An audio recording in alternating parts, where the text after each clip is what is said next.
You just can't miss the Envy McKee Show. I am the stone that the builder refused. I am the visual, the inspiration that made ladies sing the blues. I'm the spark that makes your idea bright. The same spark that lights the dark so that you can know your left from your right. I am the ballad in your box, the bullet in the gun, the inner glow that let you know to call your brother son. The story that just begun, the promise of what's to come. And I'ma remain a soldier till the war is won. Chop, chop, chop. The Envy McKee Show, exclusively on Word.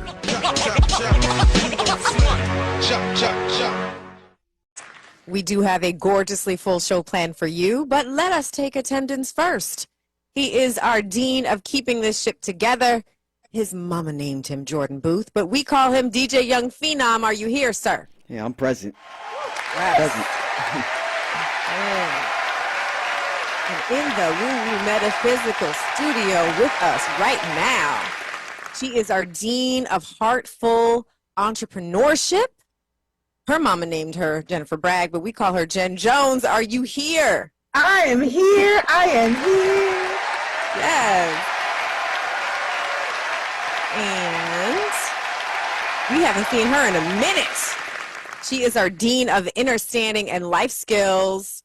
I don't know what her mama named her, but I know her name is Mayette Ajay. Are you here, Madame? I am here, present, and happy to be here. Yes.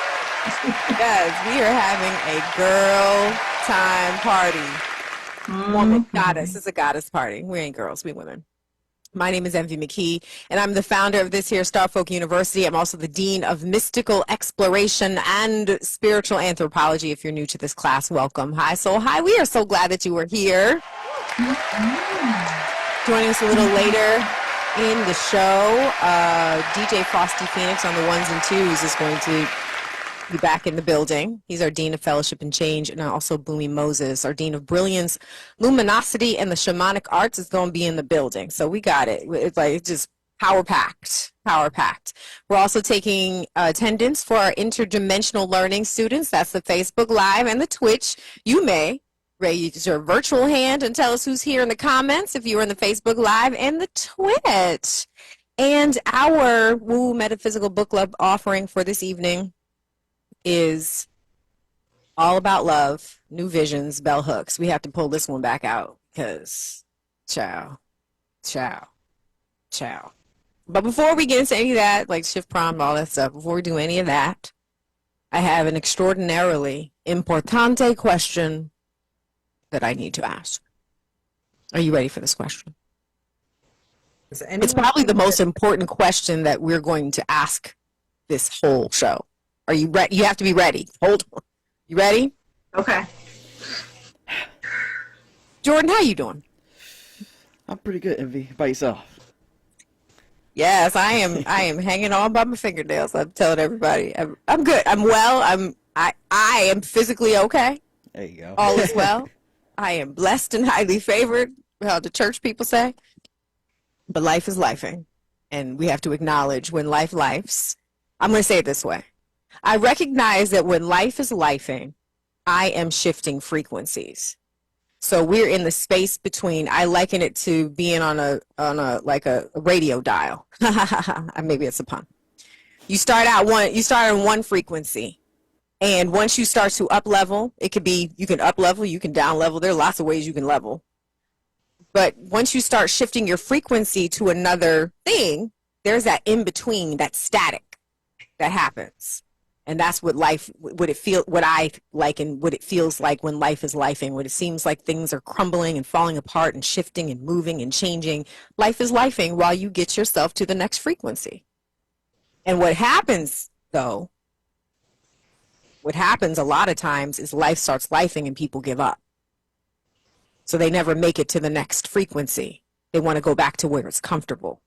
And so that's where having a spiritual practice is practical. Where you have, a community, this space like this is practical because you have a place, a safe space for you to bounce say your thing, tell your truth, recognizing that everything is always shifting and changing. You just keep rolling. You're being forged. So that I'll say that. But I had not intended on doing that particular sermon. I had intended on continuing on and asking how Jen is doing. How are you doing?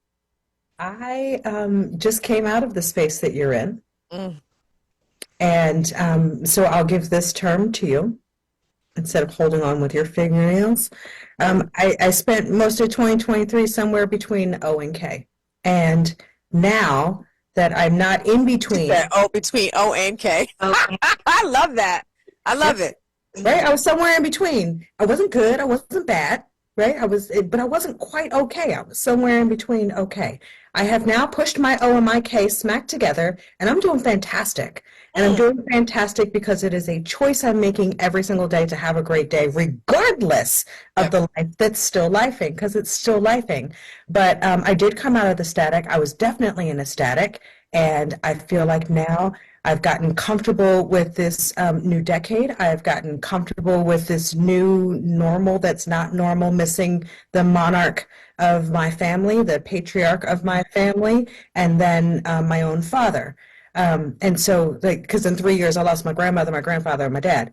And so that was a lot, right? And then I'm a mom, I'm a wife, I'm a business owner, I'm a sister, I'm an auntie, I'm a niece, all the things. And then I'm still a person and I'm a woman that's evolving. And so I had all that going on, and I just made a conscious decision that I'm fantastic.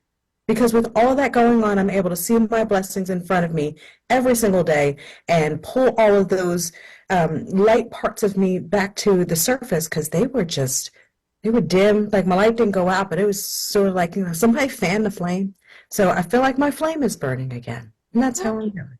Good. I love that for you. And I love that take that you have, because that is true. I do believe fully that it's always a choice. Like, how your day shows up is like, you treat the world the way you want to experience it. I'm a firm believer of that. And the good news, I will say, is that regardless of what's happening, I always have joy. I can always find joy. But I also I used to be one of those people who would turn it on. But I've been more conscientious of not doing that. I don't want to bypass it. I have not gotten to know my shadow parts as well as I could have. You know what I mean? Because we are always taught to be pleasant, and it's part of what we're talking about today. We are always taught, especially as women, we don't be disagreeable, don't be difficult, don't be yourself. No. Be a version that we can find palatable, and it would be different for everybody. And so we became these, like, people pleaser, not ourselves, a self. And weaving through the space of who I am and who other people want me to be. But I feel like where I am now, and I spent a lot of time doing some shadow work. I was in the shadows. I was in there like, is that trauma? Right? Yeah. And I feel like, there's so many people that shake it off, or they don't pay attention to it, or they don't really get what's happening. And like you said, and being in that static, and that static gets loud, and then they get stuck at this spot. And we all have those spots of life that define your life of before and after this one thing. And people get stuck in that one thing. And I see how easily it can happen. I saw it firsthand, how it could happen, but I owe myself more. And that's what I focused on, outside of all the other people that I am responsible for pleasing, if you will. I am responsible for pleasing Jen. And if Jen is not satisfied with what Jen is doing, the rest of y'all kick rocks. Let me go get myself together. Listen. Okay. And how you doing, Mayette? Absolutely phenomenal, sister. I too am like Jen, coming out of that space of being aware of my discomfort while staying in a state of harmony. I've just come to a place of realizing, when I first had that first round of shadow, that if I resist this shadow, it's going to keep following me. Listen. Because it is a part of me. So when I decided several years ago, when that shadow I was first aware of the shadow. It's always been there, right? But I was just first aware of it. I was like, all right, we're going to go ahead and have a conversation, you and I. We need to be friends because I know you're trying to teach me, but I can teach you too because there's a space I'm in and you're in a space and there's something that's missing. We bring it together in the middle. That's called harmony. And so when I learned how to keep myself in a state of harmony, even though there are pockets of time or there are pockets of experiences that feel like I'm gonna pull my head out or scratch and holding all of my nails. That's what it feels like. But I always have to remind myself that, girl, that's your friend, that shadow of yours, embrace it. Bring it in close, because there's something that part of you has been trying to show you that you have been unconsciously resisting. Yep. So we're going to work together and bring this thing to a space of peace, a space of joy, a space of harmony. And even through it all, even though sometimes I don't understand it, everything is as it should be. Even when it doesn't feel good, even when I don't have explanation for it, even when it kind of hurts a little bit, even when it seems like this just should not be happening. Everything is as it should be. And so I've come to a space of acceptance.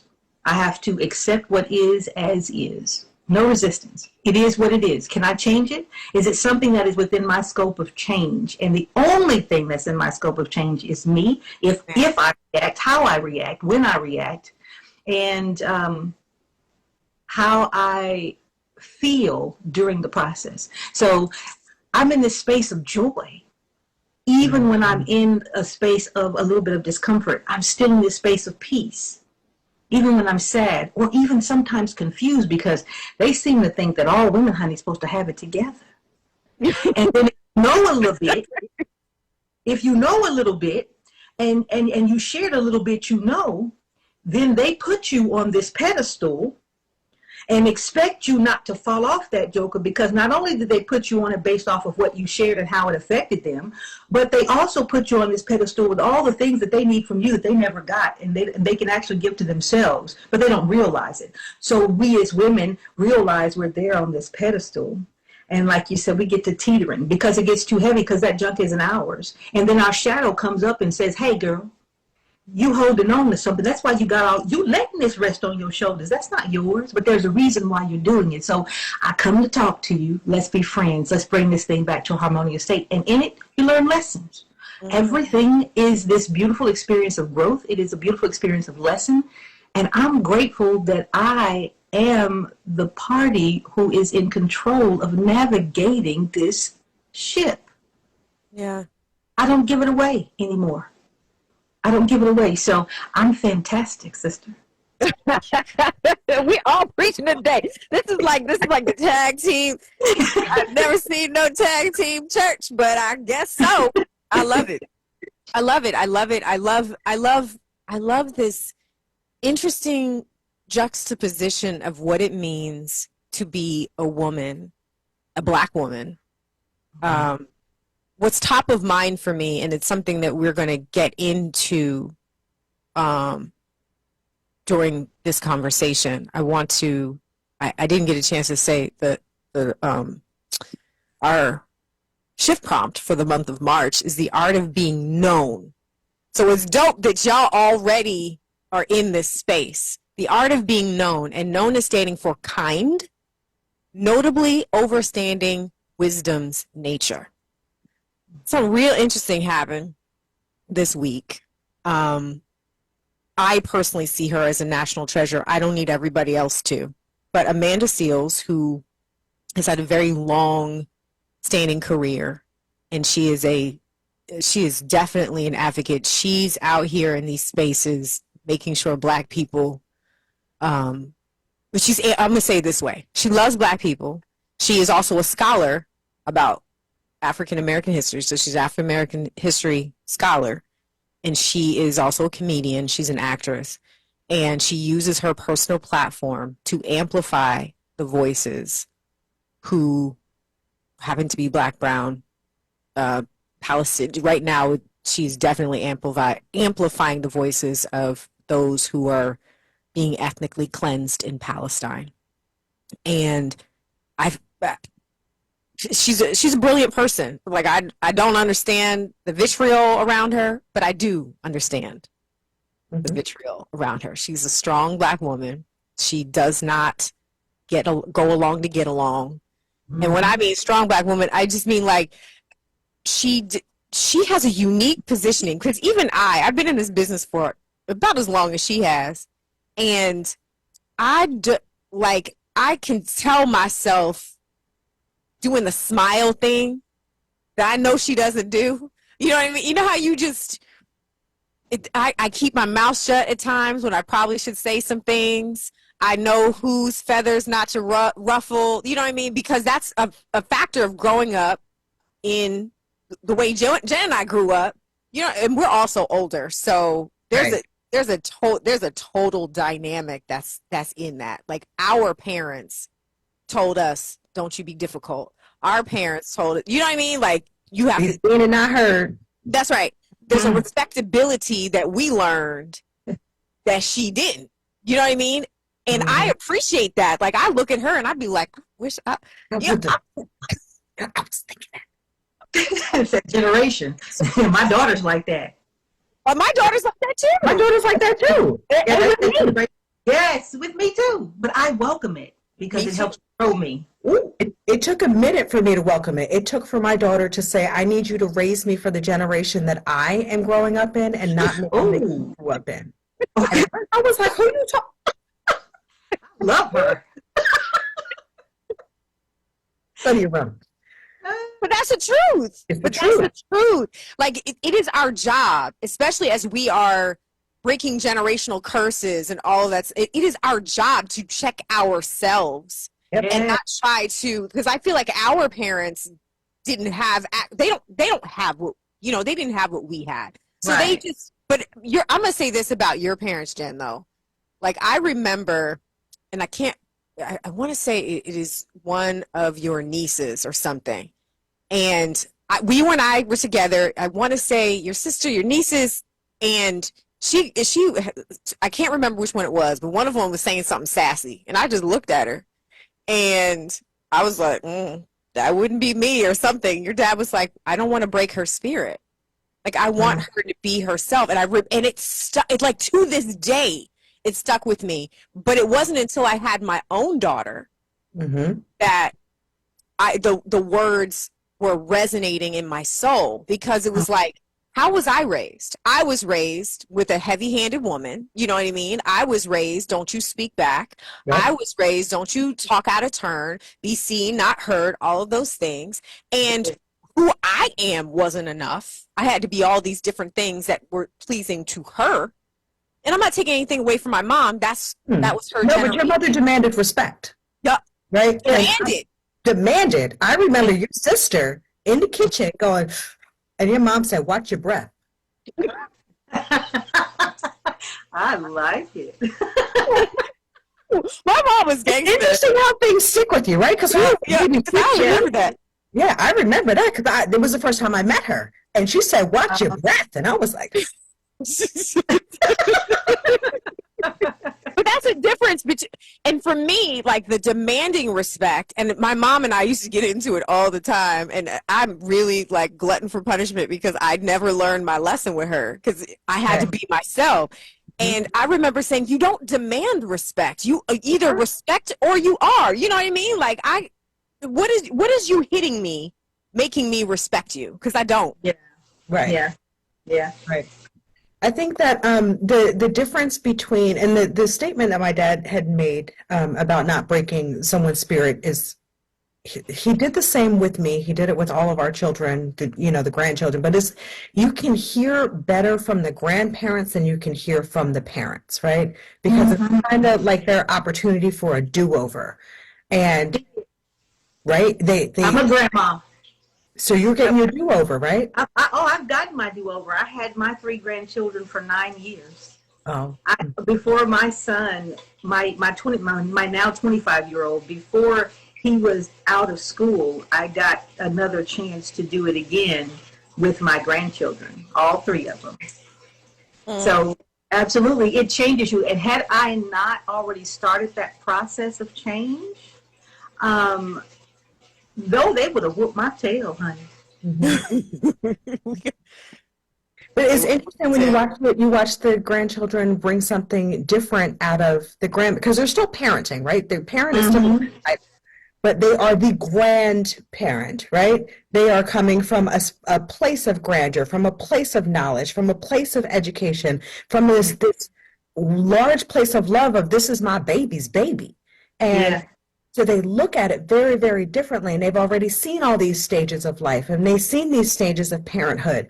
And when they look at a child and they see this child's spirit, and they know that there's some characteristics within that spirit, that if you hone those characteristics versus break those characteristics, you have an adult that's unstoppable. Absolutely. Come on, speak it now. Those are the things that I try to keep into consideration with my children, in that, like, you are going to be respectful of authority and of, elders and all those kind of things, but question your questions.